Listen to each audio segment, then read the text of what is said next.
Hi guys, it's me Ashish and you are watching advanced spoken classes learn spoken English without any rule and welcome to come back my YouTube channel.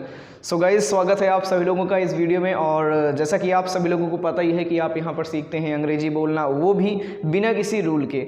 So guys, आज की इस video में हम बात करने वाले हैं कुछ ऐसे प्रीपोजिशन के बारे में जिसका प्रयोग हमें नहीं पता होता कि कहाँ पर करते हैं। गाइज, आज की इस वीडियो में हम बात करेंगे बिटवीन, अमंग एंड अमंगस्ट के बारे में। ठीक है, इनका मतलब क्या होता है आपको पता है, बीच में। इनका क्या मतलब होता है, इन तीनों का मतलब सेम ही होता है, बिटवीन, अमंग एंड अमंग्स। इन तीनों का मतलब क्या होता है, बीच में। लेकिन हमें पता नहीं होता कि इनका प्रयोग कहाँ पर करते हैं, कहाँ पर बिटवीन का यूज़ करते हैं, कहाँ पर अमंग का यूज़ करते हैं, कहाँ पर अमंग्स का प्रयोग करते हैं। मतलब हमें इनके प्रयोग के बारे में कन्फ्यूज़न होती है। बाकी मतलब तो पता होता है क्या होता है, लेकिन इनके प्रयोग के बारे में हमें कन्फ्यूज़न होती है। तो उसी प्रयोग को मैं आज आप सभी लोगों को बताऊँगा, विद एग्जाम्पल थ्रू आपको समझाऊँगा। और मैं गारंटी के साथ कहता हूँ कि इस वीडियो को देखने के बाद आपके पास कोई ऐसा डाउट नहीं होगा जो कि कंफ्यूज करके कहां पर बिटवीन का प्रयोग करना है, कहां पर अमंग का प्रयोग करना है, कहां पर अमंग्स का प्रयोग करना है। तो उम्मीद करता हूं कि वीडियो को आप अंत तक देखेंगे, और जब आप अंत तक देखेंगे तब आपको अच्छे से क्लियर हो जाएगा। तो चलिए बिना टाइम वेस्ट किए शुरू करते हैं और इनके प्रयोग को हम समझते हैं कि कहां पर हमें अमंग का यूज़ करना है, कहां पर बिटवीन, कहां पर amongst. So without wasting time let's get started guys. Advanced spoken classes. Learn spoken English without any rule.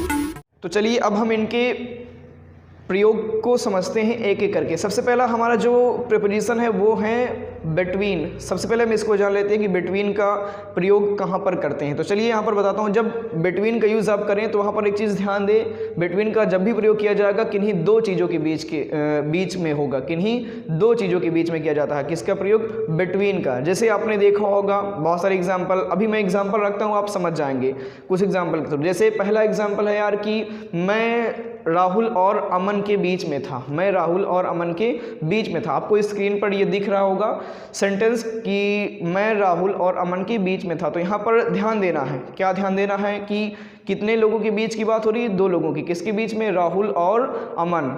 उनकी दोनों के बीच में कौन था, मैं था। अभी सेंटेंस को समझना है, इसको इंग्लिश में कैसे बनाएंगे वो भी मैं आपको बताऊंगा। एक दूसरा एग्जाम्पल है कि मैथ और फिजिक्स में क्या अंतर है, मैथ और फिजिक्स के बीच में क्या अंतर है, इनके बीच में क्या अंतर है। आप समझिए किसकी बात हो रही है, किन दोनों चीज़ के बारे में बात की जा रही है, मैथ और फिजिक्स। इन दोनों चीज़ों की बात हो रही है। तो मैथ और फिजिक्स इनके बीच में क्या अंतर है। तो चलिए अब इसको हम इंग्लिश में बनाते हैं, तब आपको हो सकता है और अच्छे से क्लियर हो जाए। तो बात कर लेते हैं कि पहला सेंटेंस क्या है कि मैं राहुल और अमन के बीच में था। मान लीजिए एक मीटिंग थी कल और जहाँ पर राहुल और अमन बैठे थे, मैं उनके बीच में था। तो इसको इंग्लिश में कैसे बनाएंगे, मैं राहुल के बीच में था, पास्ट की बात हो रही है, मैं था, आई वाज बीच में, बिटवीन किसके, राहुल एंड अमन।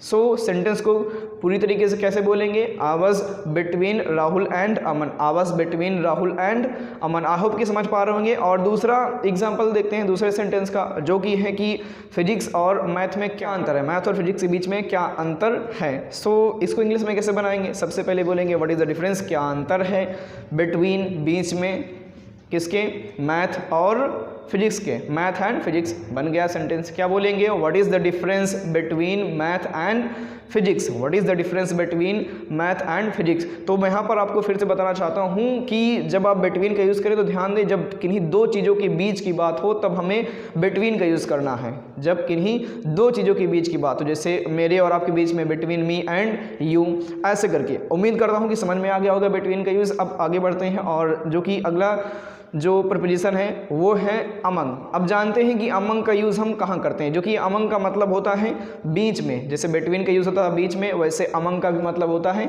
बीच में। इसका यूज़ कहाँ करते हैं, इसका प्रयोग कहाँ करते हैं। तो गाइस, आपको इतना ध्यान देना है कि जब आप अमंग का यूज़ करें तो वहाँ पर आपको हमेशा मिलेगा कुल कितने दिया है, संख्या में होगा, प्लस कुल कितने दिया है। किन्हीं उन चीज़ों के बीच होती है जहाँ पर कुल कितनी संख्या दी गई होती है। जैसे आप एक एग्जांपल रख लीजिए कि मैं 50 लोगों के बीच में था। ठीक है, मैं 50 लोगों के बीच में था। एग्जांपल एक और है कि यार मेरी कार 200 कारों के बीच खड़ी थी, मेरी कार 200 कारों के बीच खड़ी थी। तो यहाँ पर आप ध्यान दीजिए गाइस, मैंने बताना स्टार्टिंग में कि अमंग का यूज़ तब करते हैं जहाँ पर कुल कितने दिया हो, कितने बीच की बात हो रही है। सबसे पहला एग्जांपल क्या था यार कि मैं 50 लोगों के बीच में था। 50 लोगों के बीच, कितने यहाँ पर दिया गया कितना 50, 50, मैं 50 लोगों के बीच में था। दूसरा एग्जांपल क्या है यार कि मेरी कार 200 कारों के बीच खड़ी थी। मेरी कार कितनों के बीच थी 200 और मैं कितनों के बीच था 50। तो यहाँ पर इसको क्रिएट करना है, सेंटेंस बनाना है अमंग से। इसको अमंग से हम प्रेफर करेंगे। तो पहला सेंटेंस क्या है कि मैं 50 लोगों के बीच में था। तो मैं था, आई वाज, बीच में, अमंग, कितने लोगों के 50 people, I was among 50 people. आराम से आप बना सकते हैं। मैं 200 लोगों के बीच में था, आई वाज अमंग 200 पीपल। मैं 1000 लोगों के बीच में था, I was among 1000 of people. तो ऐसे आप बना सकते हैं। दूसरा एग्जांपल क्या है यार कि मेरी कार 200 कारों के बीच में खड़ी थी। तो जो मेरी कार है वो 200 कारों के बीच में खड़ी थी। कितने के बीच में 200। तो बात करते हैं इस सेंटेंस को कैसे बनाएंगे। तो मेरी कार खड़ी थी, माई कार वॉज पार्क्ड। यहाँ पर पार्क का यूज़ करेंगे क्योंकि पार्क की गई थी, ठीक है। My car was parked among कितने लोगों के, सॉरी कितने कारों के बीच 200। My car was parked among 200 cars. My car was parked among 200 cars. तो इस प्रकार से आप बना सकते हैं। उम्मीद करता हूं कि अमंग का भी यूज़ आप समझ गए होंगे। और अब हम बढ़ते हैं अगले वर्ड की तरफ, जो कि अगला प्रीपोजिशन है और वो है अमंगस्ट, जिसका मतलब भी बीच में होता है। बस हमें इसके फ़र्क के बारे में समझना है, इनके प्रयोग के बारे में समझना है, इनका प्रयोग कहाँ करते हैं। तो चलिए हम समझते हैं कि अमंगस्ट का प्रयोग कहाँ करते हैं। तो मैं आपको बताना चाहता हूँ कि अमंगस्ट का यूज़ हम तब करते हैं जहाँ पर कुल कितने ना दिया हो। जब लोगों के बीच की बात हो जाए, किन्हीं चीज़ों के बीच की बात की जाए, लेकिन वहाँ पर कुल कितने ना दिया हो, वहाँ पर बताया ही ना गया हो कि कितने चीज़ों की बात हो रही है, कितने लोगों की बात हो रही है, तब हम क्या यूज़ करते हैं, अमंगस्ट का यूज़ करते हैं। कैसे, अभी आप एग्जाम्पल सुनेंगे तब आपको और बेहतर समझ में आएगा। तो पहला एग्जाम्पल ये यार कि मैं कई लोगों के बीच में खड़ा था। मैं कई लोगों के बीच में खड़ा था। तो यहाँ पर आप ध्यान दीजिए, मैं कई लोगों के बीच में खड़ा था। यहाँ पर बताया नहीं गया कि कितने लोग थे, 2 थे कि 50 थे कि 100 थे, ये बताया नहीं गया है। तो मैं कई लोगों के बीच में खड़ा था, इस यहाँ पर हम क्या यूज़ करेंगे, अमंगस्ट। इसको कैसे बनाएंगे अभी मैं आपको बताता हूँ। एक एग्जाम्पल और है यार कि मैं कई लोगों के बीच में फंसा था। मैं कई लोगों के बीच में फंसा था। तो यहाँ पर भी देखिए मैं फंसा था, लेकिन कितने लोगों के बीच में बताया नहीं गया है। बहुत सारे थे वहाँ पर, गिनने, I mean that is uncountable, वो गिनने योग्य थे ही नहीं। तो इस सिचुएशन में हम क्या यूज़ करते हैं, हम अमंगस्ट का यूज़ करते हैं। जब भैया आपके पास ऐसी सिचुएशन हो जहाँ पर पता ना हो यार कितने थे कितने नहीं थे, तो यहाँ पर हमें क्या यूज़ करना है, अमंगस्ट। बहुत आसान है। चलिए अभी इसको सेंटेंस बनाते हैं। और पहला जो हमारा एग्जाम्पल है वो है यार कि मैं कई लोगों के बीच में खड़ा था। मैं कई लोगों के बीच में खड़ा था। तो सबसे पहले हमें बनाना है यार कि मैं खड़ा था, मैं खड़ा था, आई वाज स्टैंडिंग अमंगस्ट, बीच में कई लोगों के, many people. I was standing amongst many people. क्या बोलेंगे, I was standing amongst many people. मैं कई लोगों के बीच में खड़ा था। आ गया होगा सेंटेंस आपको समझ में, और इसका प्रयोग भी आपको समझ में आ गया होगा। एक दूसरा एग्जांपल और भी है, उसको भी देखते जाइए। और वो है कि मैं कई लोगों के बीच में फंसा था। मैं कई लोगों के बीच में फंसा था। तो यहाँ पर फंसने के लिए स्टक का यूज़ करते हैं। मैं फंसा था, आई वाज स्टक।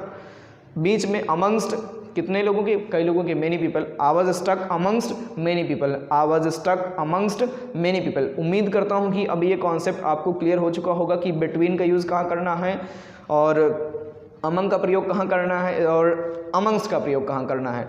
और इन तीनों प्रिपोजिशन के बारे में आप बहुत अच्छे से जान गए होंगे। अगर फिर भी इसमें कोई डाउट हो, कोई भी चीज़ ना समझ में आई हो, तो आप बेझिझक कमेंट में मुझसे पूछ सकते हैं। And guys, if you really preference this video, if you really like, so please like and share this video. And if you are new on my YouTube channel, so please subscribe it and just do comment in downside.